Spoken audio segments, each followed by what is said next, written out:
Começamos com a análise da nossa enquete do dia de hoje, aliás, do dia de ontem, né? Dia de ontem nós lançamos uma enquete aqui, segunda-feira, dia 11 de dezembro, e a gente repercutiu o seguinte tema: doenças mentais afastaram 20 mil catarinenses do trabalho em 2023. Transtornos mentais e comportamentais foram motivo de afastamento de 19.903 catarinenses do trabalho em 2023, segundo dados do Ministério da Previdência, com base no número de benefícios concedidos pelo INSS por incapacidade temporária. O total de pessoas afastadas já supera os números dos anos anteriores, e a gente lançou a enquete pedindo o seguinte: na sua opinião, qual o principal motivo do aumento da incidência das doenças mentais? E aí tem 4 alternativas. As 4 alternativas ficaram, a votação ficou da seguinte maneira: olha, com 34,2% da votação,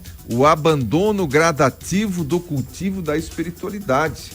Olha só, as pessoas tendo essa noção, essa consciência de que o abandono gradativo do cultivo da espiritualidade é um dos motivos do aumento da incidência de doenças mentais. O equilíbrio físico e mental, que é tão necessário, e espiritual também. Na segunda colocação, vejam só, na segunda colocação, a avalanche informacional, especialmente informações negativas. Você tem informação hoje na palma da mão, o seu celular está trazendo toda hora notificação de informação para você. E as pessoas também têm essa noção que há uma avalanche informacional nos dias de hoje, especialmente de informações negativas que levam as pessoas ao pessimismo, né, a ficarem ansiosas, a uma expectativa com relação ao dia de amanhã. Olha só, esses 2 itens aqui somaram 68% da votação. Na terceira colocação ficou aumento da pressão pelo sucesso, ou seja, ganhar dinheiro, né, ter sucesso na vida. Essa pressão também faz com que as pessoas tenham aí problemas e transtornos mentais. E na última colocação, 8,9%, a criação de mais especialidades com mais diagnósticos e tratamentos. Eu até achei que essa alternativa aqui fosse ter mais percentual de votação. A criação de mais especialidades, e é um fato, né? Nós temos hoje mais especialidades tratando desse assunto, com mais diagnósticos e tratamentos, mas não é isso que conta de acordo com a nossa audiência. Nossa audiência está preocupada realmente com o abandono gradativo do culto à espiritualidade, um avalanche informacional de notícias negativas e com o aumento da pressão pelo sucesso na vida de forma geral. Esse é o resultado, então, da nossa enquete do dia de ontem. Obrigado para você que participou, votou, interagiu com a gente. Vamos lá, a Câmara de Timbó recebeu o título da organização signatária através dos ODS, que significa que, através dos Objetivos de Desenvolvimento Sustentável, a Câmara Municipal então recebeu este título. No dia 8 de dezembro, após aprovação unânime da mesa diretora da Câmara, o termo de adesão ao movimento ODS-SC foi assinado pelo presidente, o vereador Edson José Bona, e assim a Câmara passa a participar do Comitê Vale Europeu. O título de organização signatária faz com que a Câmara Municipal de Timbó assuma o compromisso de desenvolvimento voltado à sustentabilidade, buscando a construção de uma sociedade melhor, socialmente inclusiva, ambientalmente sustentável e economicamente equilibrada. Ações internas com os servidores são realizadas na Câmara Municipal, como a compostagem, a separação correta dos resíduos e, em breve, ainda a coleta de materiais de difícil reciclabilidade. Muito bem.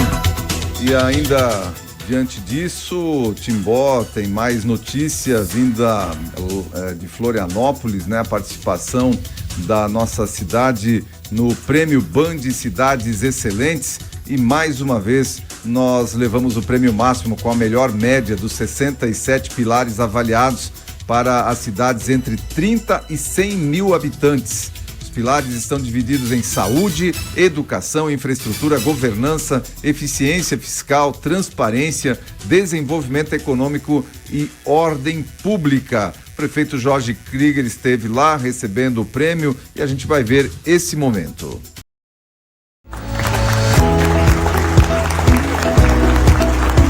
Muito boa noite a todos. Cumprimentando o vice-presidente Geraldo Alckmin, seu João Saad, presidente do grupo Band. Dedico essa conquista a toda a nossa população de Timbó, a todos que acreditam, a todos que torcem, a todos que empreendem, a todos que trabalham para fazer da nossa cidade um local cada vez melhor. Parabéns ao Grupo Band e ao Instituto Áquila por enaltecer as boas práticas da gestão e que a gente possa ver cada vez mais essas ações replicar Brasil afora. Muito obrigado. Esse foi o prefeito Jorge Krieger, então, recebendo mais uma vez a manutenção aí do título de melhor cidade para se viver no Brasil, cidades entre 30 a 100 mil habitantes.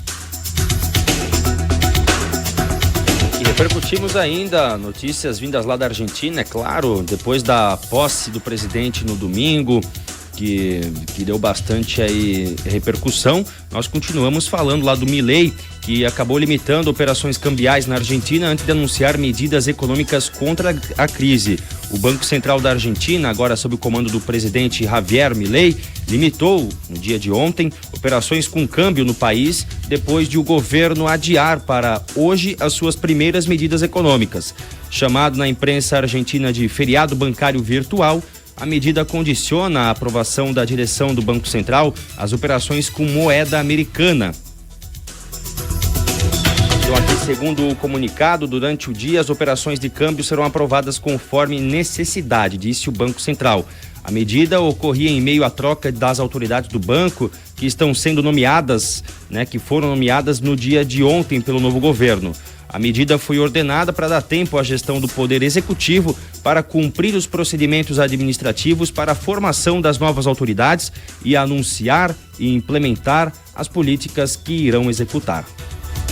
Nesse primeiro momento, o governo de Javier Milei está tendo que tomar medidas, são aquelas medidas que ele pode tomar sem a anuência do Congresso argentino, porque à medida que as necessidades ali vão aumentando e também as decisões vão sendo necessárias, há decisões, há projetos que dependem de aprovação, logicamente, do Congresso argentino. O Javier Milei está tomando agora aquelas medidas que ele pode tomar sem a anuidade do Congresso argentino.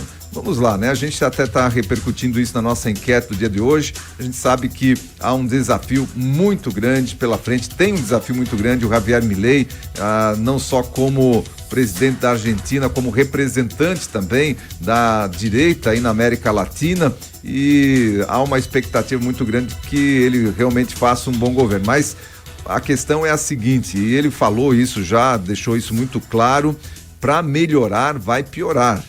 Porque são medidas austeras que têm que ser tomadas nesse início de mandato para que a situação melhore lá na Argentina. A questão é se a população vai ter paciência. Isso não vai ser coisa de meses, talvez a gente esteja falando aí em 2 anos até que a situação comece a melhorar, o ambiente de negócios lá comece a ficar favorável, a credibilidade do país volte a estar em alta, para que o ambiente de negócio floresça e aí as medidas governamentais também favoreçam o ambiente de negócio lá na Argentina, porque a gente sabe que a economia depende dos negócios girando, do ambiente de negócios, do favorecimento do empreendedorismo, das pessoas que querem empreender, que querem fazer o mercado girar. E essa é a necessidade premente lá da Argentina, com o controle dos gastos públicos, especialmente. Isso ele já começou dando um exemplo bom, reduzindo o número de ministérios lá de 19, que já não eram muitos, e de 18, aliás, para 9. Reduziu pela metade o número de ministérios. Isso já mostra que ele veio realmente com o objetivo de ter austeridade na questão do gasto público lá na Argentina.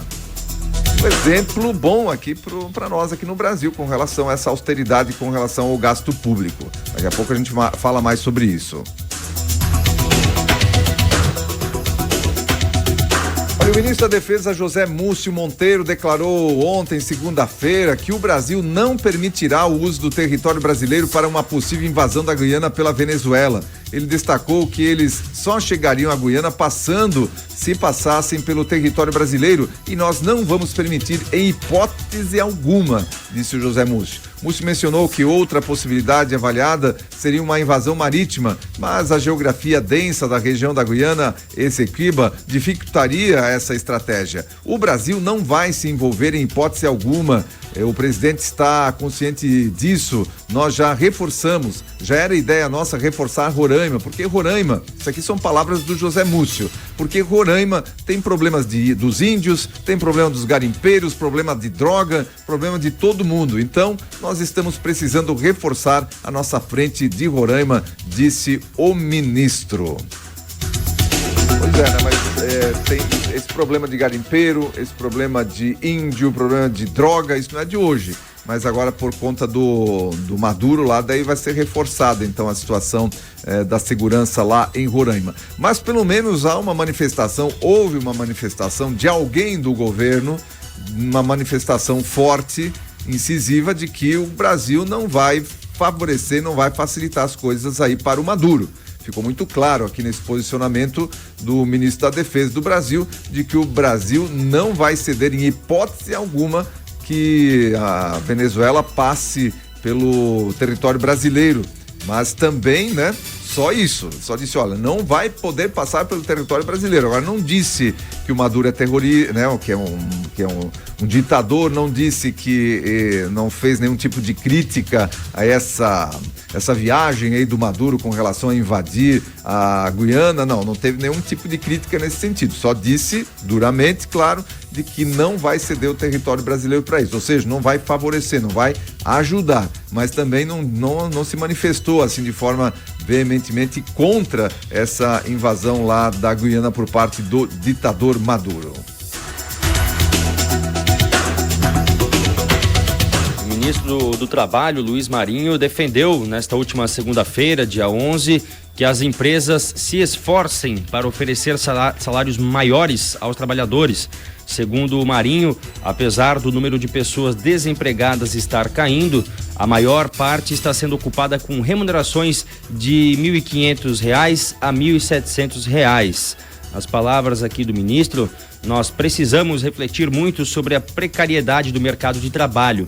Ele enfatizou quando participou aí do lançamento do Pacto Nacional pela Inclusão Produtiva das Juventudes.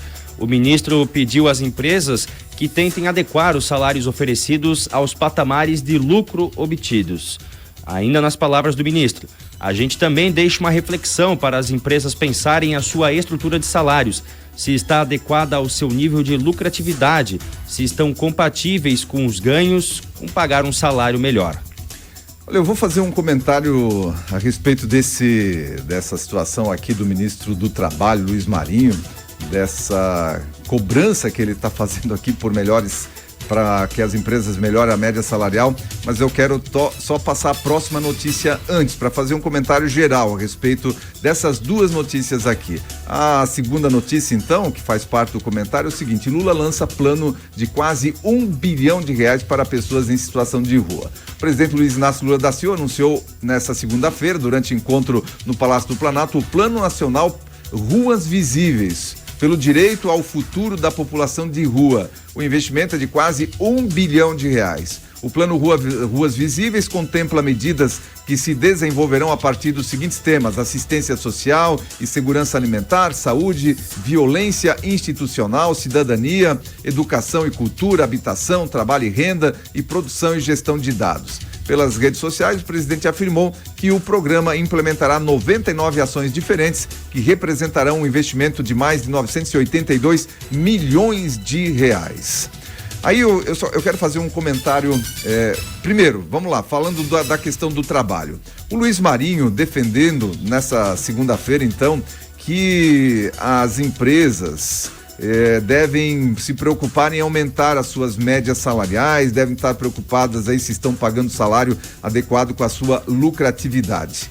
E aí a gente não vê nenhuma ação do Ministério do Trabalho e do ministro do Trabalho, nenhuma ação para favorecer o ambiente de negócios. Que é isso que o ministro do Trabalho deveria estar fazendo. Favorecer. Como é que ele vai aumentar a média salarial? Favorecendo o ambiente de negócios. trazendo menos burocracia, mais flexibilidade para a relação de trabalho. A gente não vê ele fazendo isso. Ele só está criticando as empresas aqui porque as empresas têm que pagar mais, têm que aumentar a sua média salarial, têm que pagar salário de acordo com a sua lucratividade. E quando a empresa tem prejuízo, daí ela faz o quê?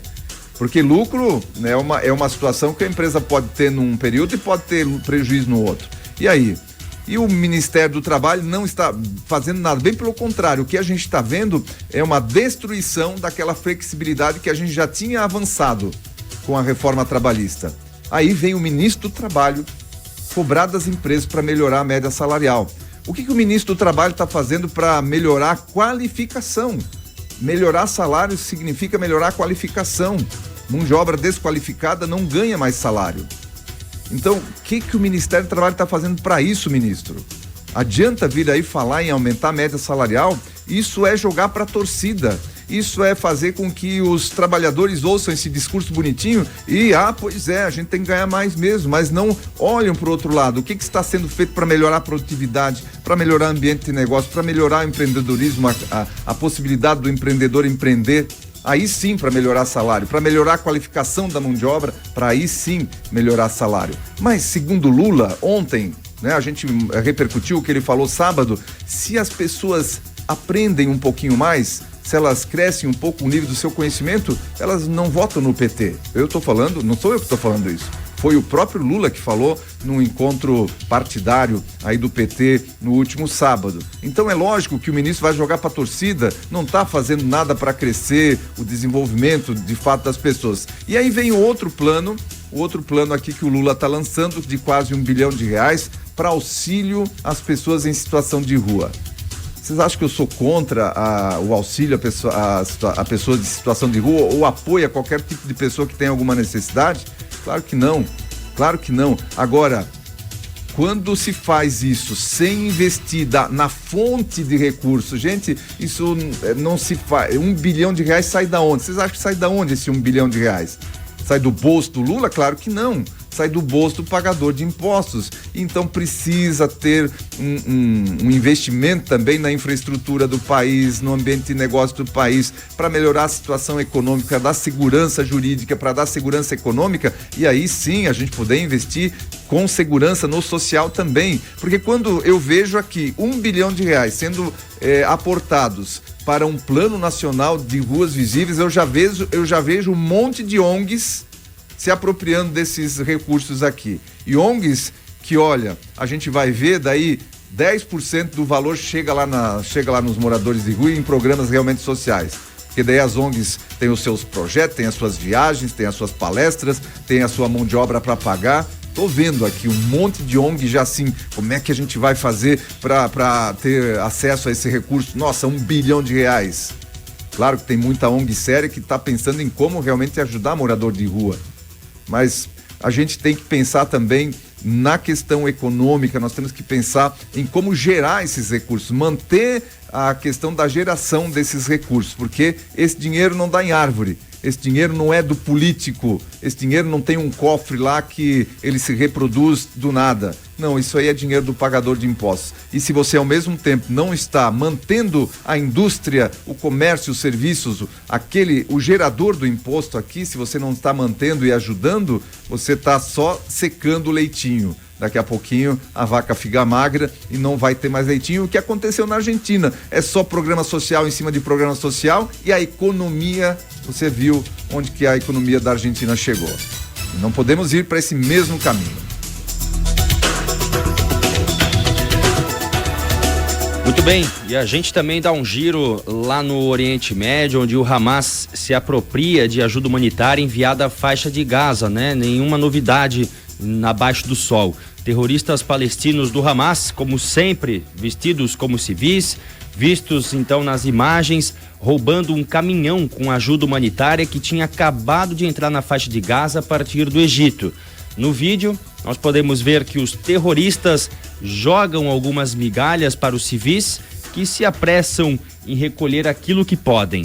Esse vídeo e muitos outros que há semanas circulam nas redes comprovam que os terroristas do Hamas primeiro se apropriam das ajudas humanitárias que entram em Gaza, depois então dão aos civis apenas algumas migalhas.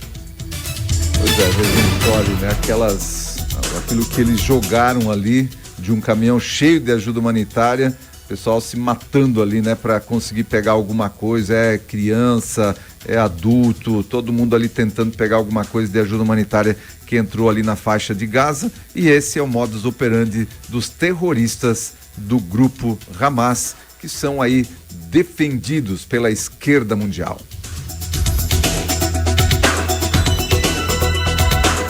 E assim a gente encerra esse primeiro bloco de informação para você. São 7 horas mais 19 minutos, 7h19. Faça